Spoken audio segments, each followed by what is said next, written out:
Commander Eli Mason stared into the cold expanse of space from the bridge of the human battleship Retribution. Stars twinkled distantly, indifferent to the drama unfolding in the tiny corner of the galaxy where humanity clung to fragile alliances. The Voreth's unprovoked attack on the peaceful outpost of Haven had shattered years of diplomatic efforts and trust. Thousands of lives, human and allied species alike, had been snuffed out in a matter of hours. Eli's jaw clenched as images of the attack flickered on the screen, before him flames engulfing structures, people running in panic, the eerie silence that followed. The reports were clear, it was a massacre, and now Retribution was not just a ship's name, but a mandate from Earth's United Command. "Commander, we're approaching the Voreth boundary," Lieutenant Harris reported, his voice steady but tense. Eli nodded, turning to face his crew. "Prepare all units for combat. This isn't just about Retribution, it's about making a statement. We will not be preyed upon." As the ship moved forward, the stars seemed to blur into streaks of light. The weight of command sat heavily on Eli's shoulders. He knew what was at stake. This was not only a military operation, but also a delicate dance of power and diplomacy. If they struck too hard, they risked turning public opinion against them, escalating into a war that could engulf the galaxy. Too soft, and it would invite further attacks. The Retribution entered Voreth space undetected, thanks to their advanced cloaking technology.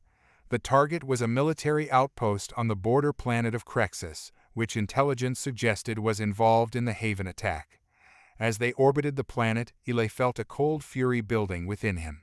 "Deploy the drones for a closer look. I want eyes on the ground," Eli ordered.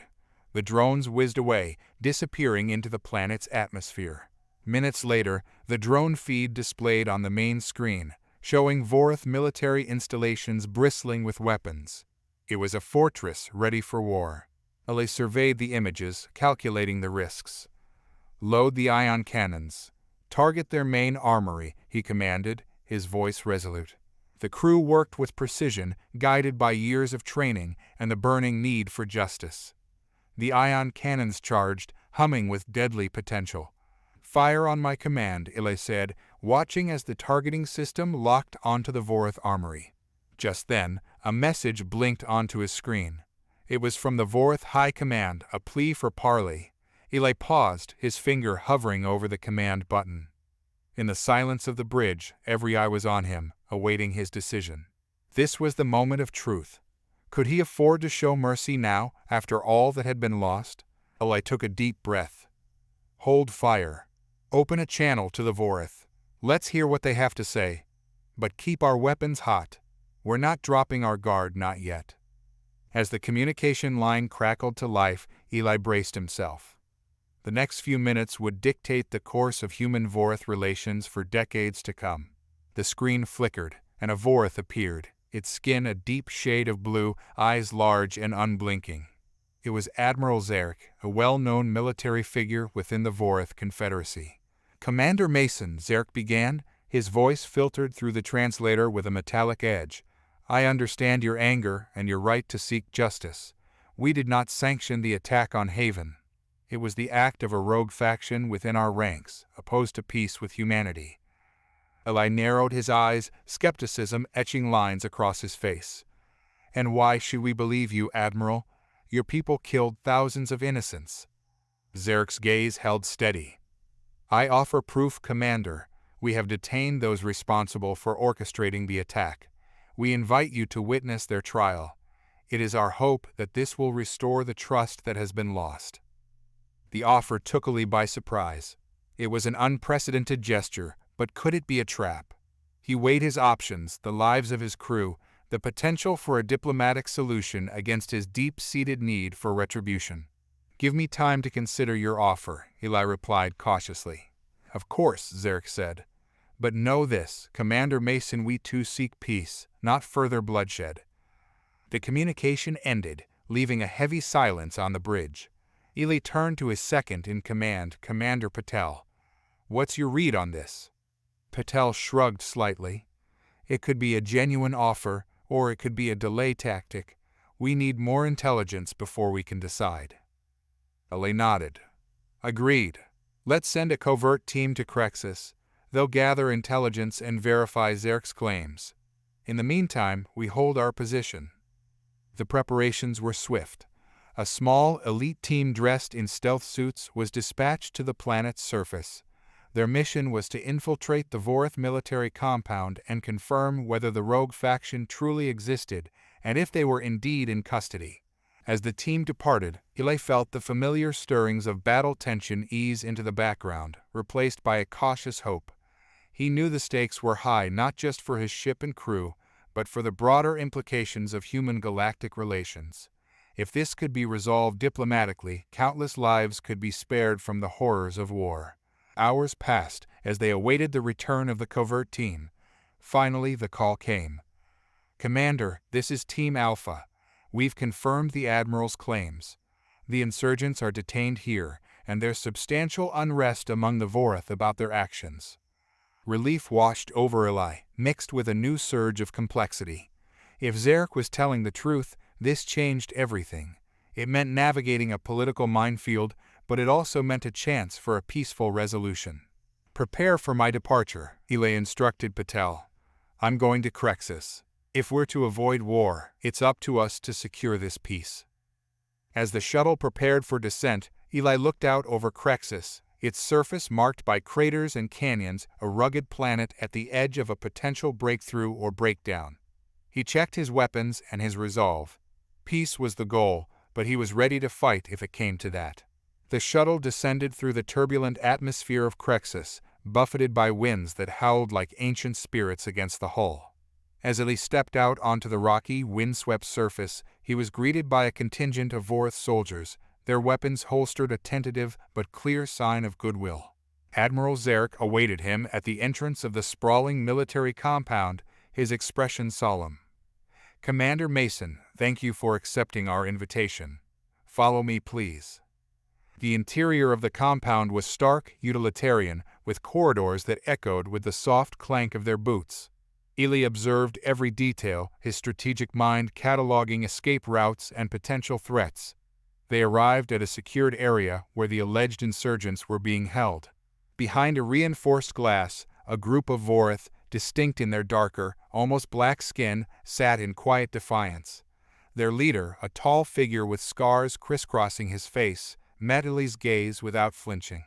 "These are the ones responsible for the attack on Haven," Zarek explained, his voice tinged with a mix of anger and shame. "They acted without orders, driven by a misguided nationalism that sees any non-Voreth as a threat." Eli studied the prisoners, their proud, unbroken spirits despite their captivity. "And their trial?" he asked. "Set for tomorrow," Zarek replied. "It will be broadcast across the Confederacy to show that such acts of aggression will not be tolerated." As they walked back towards the command center, Eli's thoughts were conflicted. Part of him still thirsted for direct action, for the satisfaction of avenging the fallen. Yet the possibility of a diplomatic resolution offered a more stable, lasting peace. It was a delicate balance, walking the line between justice and vengeance. Zarek seemed to sense his internal struggle. "I know it is not easy to forgive such a transgression, Commander, but what we do today might build a foundation for a lasting peace between our species." Back at the command center, Eli opened a secure channel to Earth's United Command. He reported the situation in detail, outlining both Zarek's cooperation and the potential for a peaceful resolution. The reply was cautious but supportive. "We trust your judgment, Commander.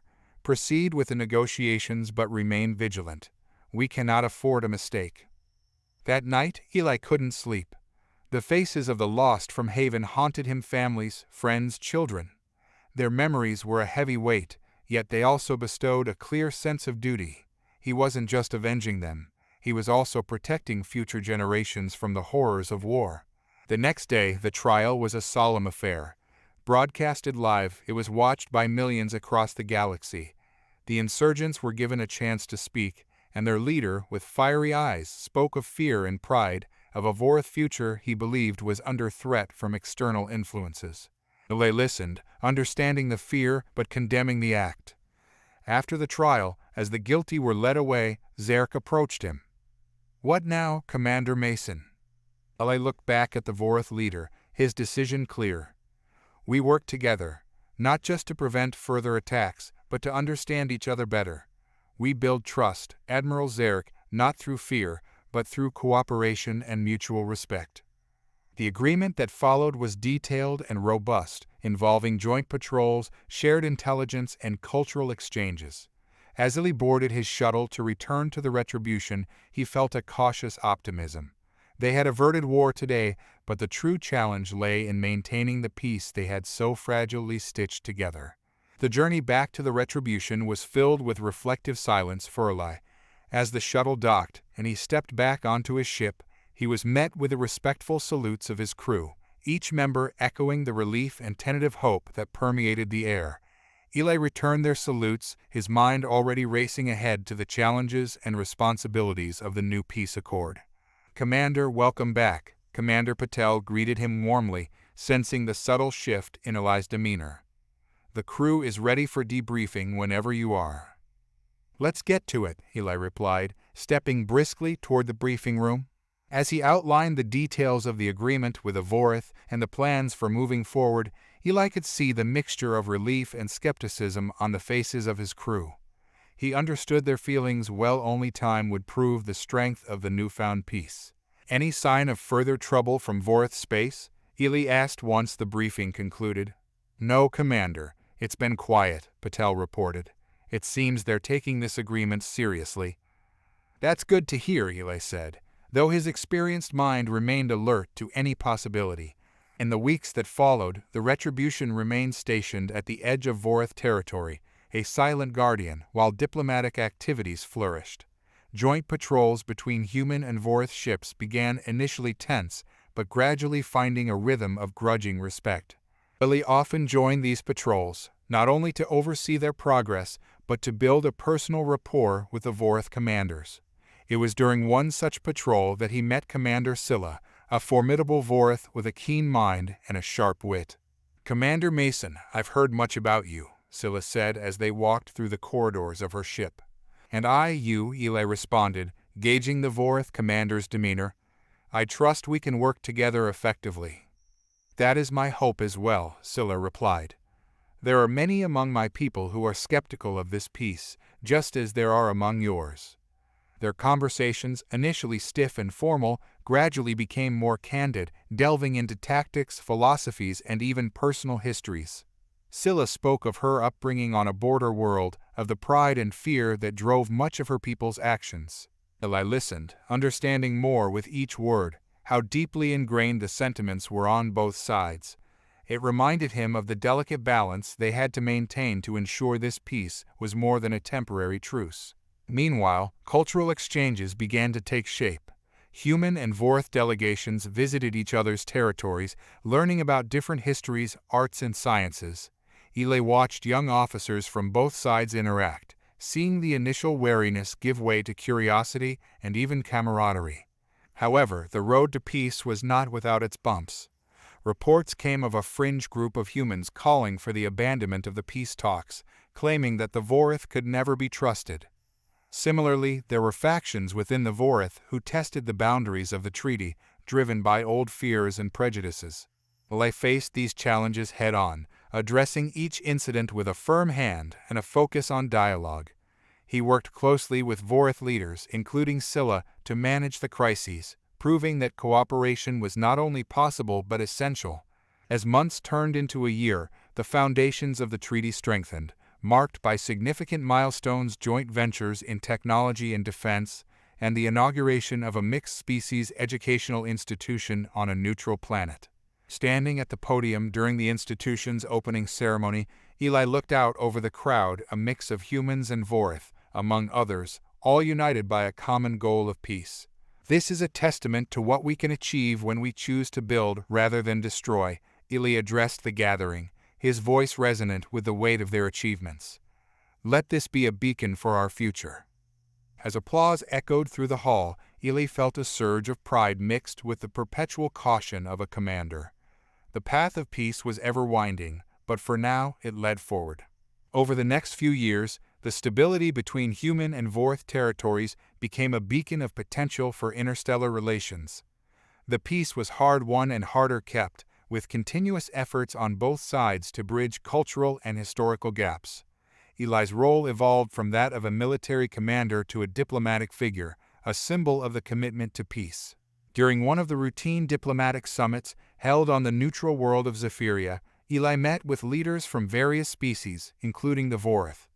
The summit aimed to expand the peace framework to include other races, some of which had observed the human-Voreth reconciliation with interest. Commander Scylla, now Ambassador Scylla, was a key figure at these meetings. Her rapport with Eli had deepened over the years, becoming a cornerstone of the interstellar peace efforts. As we've seen with the Human-Voreth Treaty, peace is not merely the absence of war, but the presence of understanding, Scylla articulated during one of the panel discussions. Eli nodded in agreement, his thoughts reflective of their shared experiences. However, the path of diplomacy was fraught with challenges. An incident on a border colony threatened to unravel the fragile threads of peace. A radical anti-peace group had orchestrated an attack, hoping to incite fear and hatred. The attack was quickly contained, but it served as a stark reminder of the threats that still loomed. Eli and Scylla, working closely with security forces from both their species, managed to trace the origins of the radical group. It led them to a shadowy network that spanned several systems, its tendrils deep in the underworld of the galaxy. "This goes deeper than we thought," Eli remarked as they reviewed the intelligence reports in his office aboard the Retribution. "It's not just about anti-peace sentiment. There's a lot of money moving through these channels. Someone's profiting from the chaos." Scylla's features hardened with determination. "Then we take down this network. We cannot allow them to undermine everything we've worked for." The operation to dismantle the network was meticulous and dangerous. Eli and Scylla coordinated a series of raids across multiple systems, targeting key figures and assets of the network. The raids were successful, revealing the extent of the corruption and greed that fueled the anti-peace factions. In the aftermath, Eli addressed a newly convened council, formed from representatives of all allied species, discussing the need for a unified legal and security framework to prevent such threats in the future. "We must be as committed to our defense against these threats as we are to our diplomacy," Eli stated, his voice echoing in the council chamber. "Only through solidarity can we ensure the safety and prosperity of our shared space." The council agreed, and work began on what would be known as the Interspecies Security Accord, a comprehensive set of guidelines and protocols to safeguard the peace. As peace and stability gradually became the norm rather than the exception, Eli felt a profound sense of accomplishment, though he remained vigilant. The Retribution, once a symbol of war, was repurposed as a command ship for peacekeeping missions, its very name now a paradox of its function. During a quiet moment, reflecting in his quarters, Eli looked out at the stars, each one a reminder of the vastness of their responsibility. He thought of the journey from retaliation to reconciliation, from vengeance to vigilance. "The price of peace is eternal vigilance," Eli mused to himself, a quote from history that had never felt more relevant. He prepared for the next council meeting, ready to discuss the latest developments in trade and security. The ongoing dialogue between species, the exchange of ideas and cultures, was creating a tapestry rich with diversity and strength. As the stars continued their ceaseless march across the cosmos, Eli Mason, once a commander of war, now a guardian of peace, was ready to face whatever challenges lay ahead, knowing that the path of peace was perpetual, its end ever elusive but always worth striving for. Eli Mason had come to view the Bridge of the Retribution, not just as a command center for military operations, but as a gathering place for dialogues that shaped the future of the galaxy. The large holographic displays now often showed complex diplomatic treaties and economic agreements rather than strategic military maps. On a crisp morning, as the ship orbited the lush world of Cerealia, a meeting was set to address a new development. The planet, rich in resources, had become a focal point for an emerging conflict over mining rights, which threatened to destabilize the region's hard-earned peace. "We have delegates from the Cerulean factions arriving soon," Commander Patel informed Eli, handing him the latest intelligence report. "They're hoping you can mediate the dispute." Eli scanned the document, his eyes narrowing on the key points of contention. "Set up the conference room," Make sure all parties have equal representation and access, he directed, already formulating a strategy to approach the negotiations. As the delegates arrived, the tension was palpable.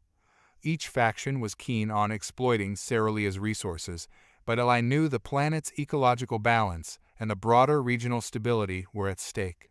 "Welcome, representatives," Eli began, his voice calm yet authoritative. "I understand your positions and the opportunities you see here. However, we must consider the long-term impact of our decisions on Ceralia and its neighboring systems." The discussions were intense, with moments of heated debate and sharp disagreements. Eli, supported by his experience and the respect he had earned over the years, steered the talks with a firm hand. He proposed a joint venture where all factions could participate, but under strict environmental and economic guidelines monitored by an interstellar regulatory body. After hours of negotiations, a preliminary agreement was drafted, much to the relief of all parties involved. Eli's role as a mediator was praised, and as the factions departed, there was a sense of cautious optimism. Back on the bridge, Eli took a moment to reflect on the day's events. Each negotiation added a layer to his understanding of the galaxy's complexities. The peace they had established was fragile, and the effort to maintain it was continuous and exhausting, but ultimately fulfilling. "Commander, we have an incoming transmission from Ambassador Scylla," Patel interrupted his thoughts. On screen, Eli responded, turning to face the communicator. Scylla appeared, her expression serious. "Eli, we have a situation developing in the vector system. A rogue fleet has been spotted amassing near one of our outposts. Their intentions are unknown, but their movements are aggressive." Eli's brow furrowed. "Do we know who's commanding the fleet?" "Not yet," Scylla replied. "But we need to address this. I propose a joint task force to respond." "Agreed. I'll mobilize the retribution. We'll meet your forces at the designated coordinates," Eli confirmed, the weight of command settling back onto his shoulders. As preparations for departure began, Eli felt the familiar surge of adrenaline. The peace they had crafted was always under threat, and the readiness to defend it was a perpetual commitment. The retribution set course for the vector system, its engines humming with power. Eli stood on the bridge, watching the stars streak past. Each star a story, each story a battle fought, some with weapons, others with words. And as the ship sped through the cosmos, Eli Mason, peacemaker and warrior, prepared to face another challenge in the endless quest to uphold the fragile peace of a galaxy teeming with life and ambition. As the retribution hurtled towards the vector system, Eli reviewed the strategic data with his senior officers. The rogue fleet's presence was a significant threat, potentially capable of upsetting the fragile balance of power in the sector. "Any updates on the fleet's composition or command structure?" Eli asked, focusing on the holographic displays that showed moving images of the ships gathered near Vector. "Intelligence is still coming in, but it looks like a mix of old military and newer custom-built ships." "No clear indication of leadership yet, though," replied Commander Patel, his expression tense with concern. Eli nodded, his mind racing through scenarios. "Keep pressing for more intel. I want options on the table by the time we arrive." As the retribution approached the system, the gravity of the situation intensified. The rogue fleet was larger than initial reports had suggested, a formidable force that could wreak havoc if their intentions were indeed hostile. Upon entering the vector system, Eli coordinated with Ambassador Scylla, who had arrived with a Voreth battle group. Their combined force was impressive, but Eli knew that sheer firepower wouldn't solve the deeper issue at play. "Eli, we need to handle this carefully," Scylla communicated over a secure line. "Any misstep could escalate into open conflict." "I agree," Eli replied. "Let's try to communicate with them first. We need to understand their motives."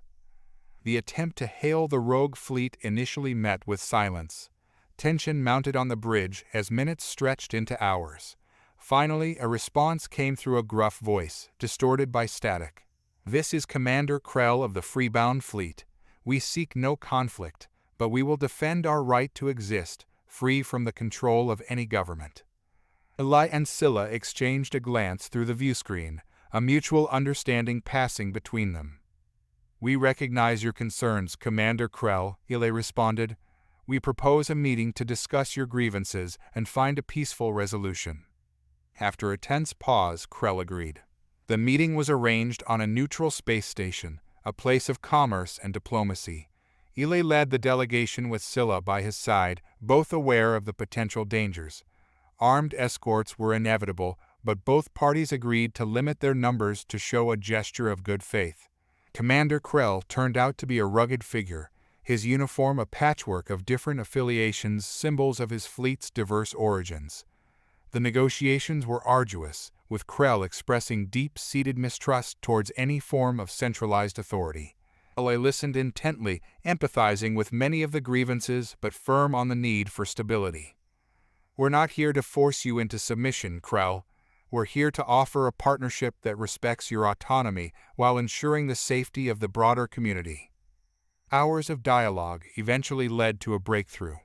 Krell and his fleet would operate as a semi-autonomous entity under a broader charter that allowed them certain freedoms in exchange for contributing to the security of the sector. With the agreement in place, the rogue fleet gradually integrated into the regional defense framework. Eli felt a profound relief, bolstered by the trust he had placed in dialogue over conflict. Back aboard the Retribution, Eli allowed himself a moment to gaze out at the vast expanse of space. Each star seemed to represent a challenge they had faced, a conflict resolved, or a friendship forged. The peace they nurtured was a complex, living thing growing stronger with each test. As he turned away from the window, Eli felt the weight of his responsibilities as a peacekeeper, a warrior, and a diplomat. The galaxy was a place of infinite possibilities, and he was committed to exploring each one, ensuring that peace was not just a temporary truce, but a lasting legacy. Months following the integration of the Freebound fleet into the regional defense framework, the political landscape of the sector continued to evolve. Eli's efforts, along with Scylla and other leaders, had fostered a network of alliances that were gradually reshaping the way interstellar communities interacted and governed. In this new era of collaboration, Eli found himself more often in the role of advisor and less as the commander of a battle-ready ship. His experiences and successes in diplomatic negotiations had made him a respected figure in interstellar peace efforts. One afternoon, as Eli reviewed reports on the latest trade agreements between human and Voreth colonies, a new challenge presented itself. The Retribution received a distress signal from a remote mining colony on the fringe of the established borders. The colony was under attack by unknown forces, and immediate help was requested. "Set a course for the colony. Alert the crew and prepare for possible combat," Eli instructed Patel, his voice firm with the old command authority.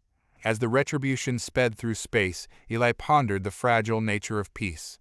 Despite their efforts, there were always elements seeking to exploit or disrupt the hard-won stability for their own gain. Upon arrival, they found the colony in chaos, structures damaged and civilians in panic. Eli deployed teams to assist with evacuations and security, while he led a group to confront the attackers. The assailants were heavily armed, but their tactics were disorganized, indicative of a mercenary group rather than a military force.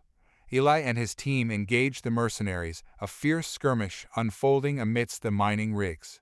After subduing the attackers, Eli interrogated their leader, learning that they had been hired by a rival mining corporation seeking to undermine competition.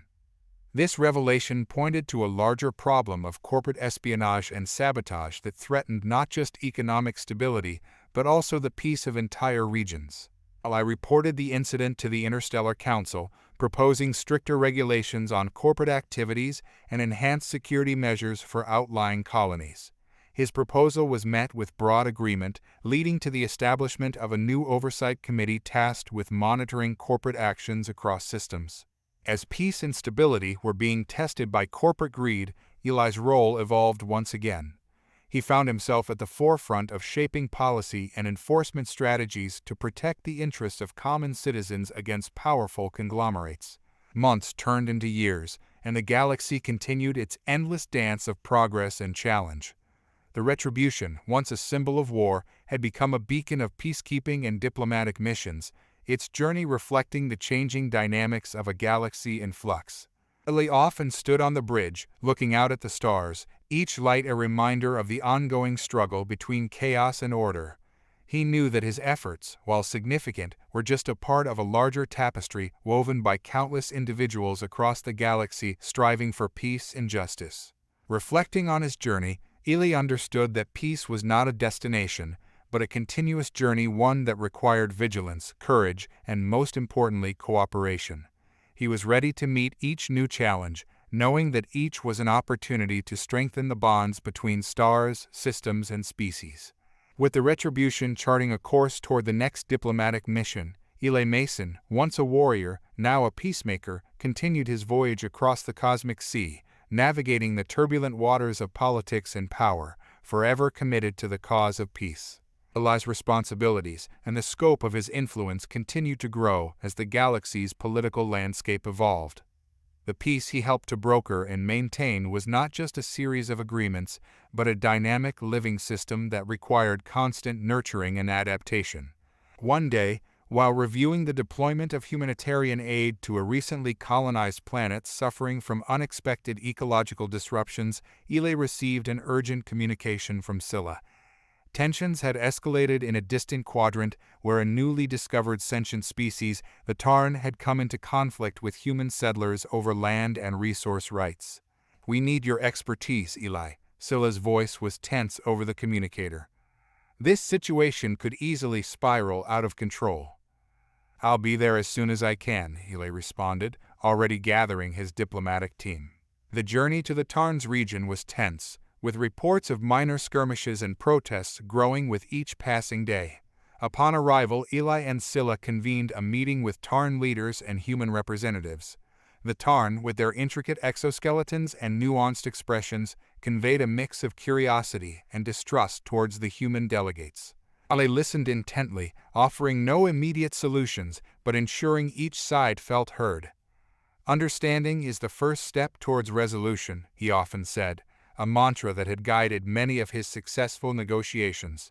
After days of discussions, it became clear that the conflict was fueled by misunderstandings and fear, rather than outright hostility. Eli proposed a cultural exchange program, allowing Tarn and humans to live in each other's communities, learn each other's languages, and participate in daily activities. "Only by walking in each other's footsteps can we truly understand each other's paths," Eli addressed the assembly, his voice imbued with conviction. The proposal was met with skepticism, but eventually accepted. Over the following months, the exchange program began to show results.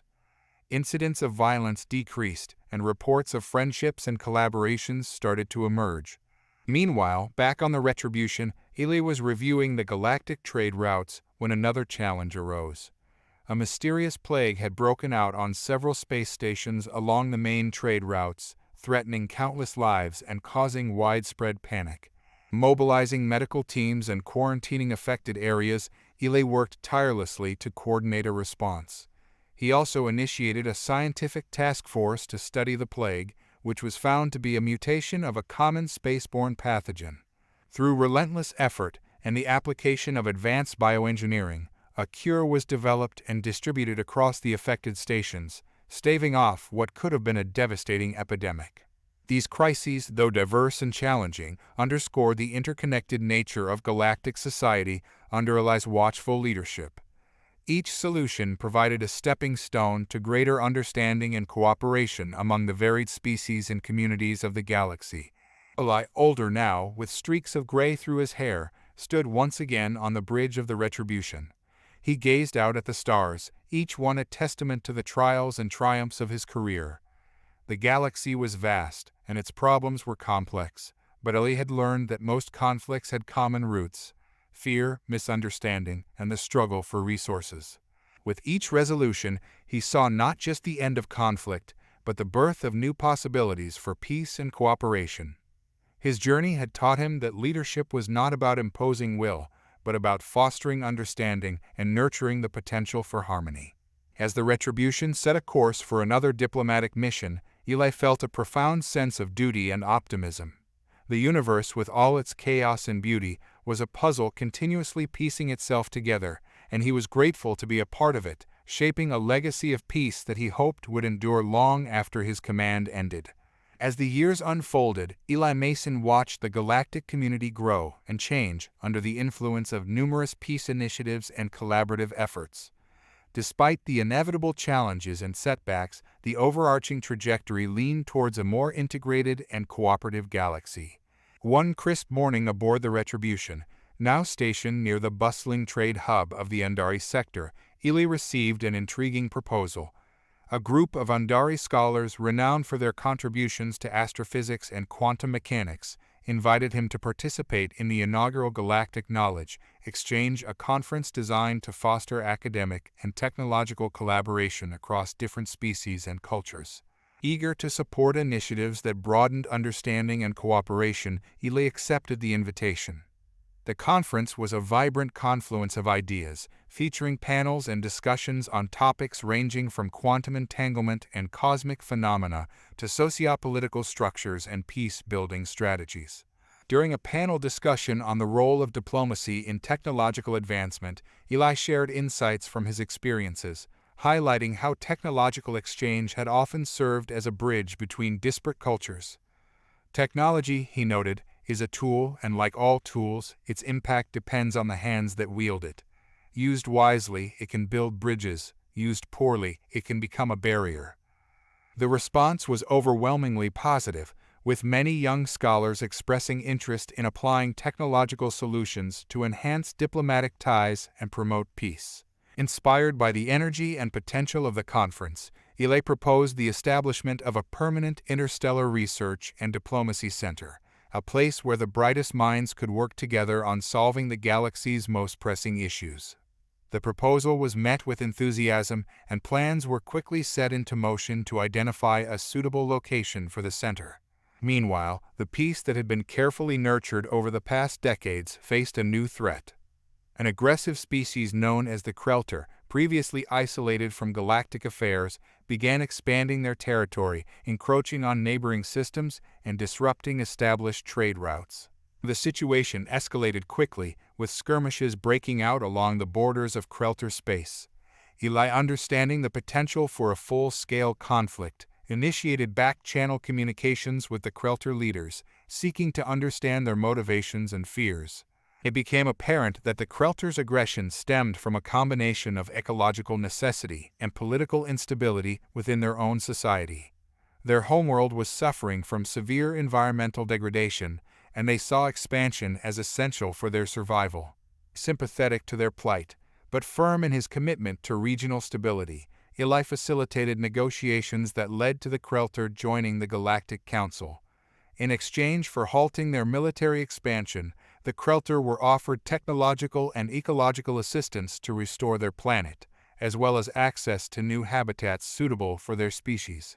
The resolution of the Krelter crisis reinforced Eli's reputation as a skilled diplomat and peacemaker.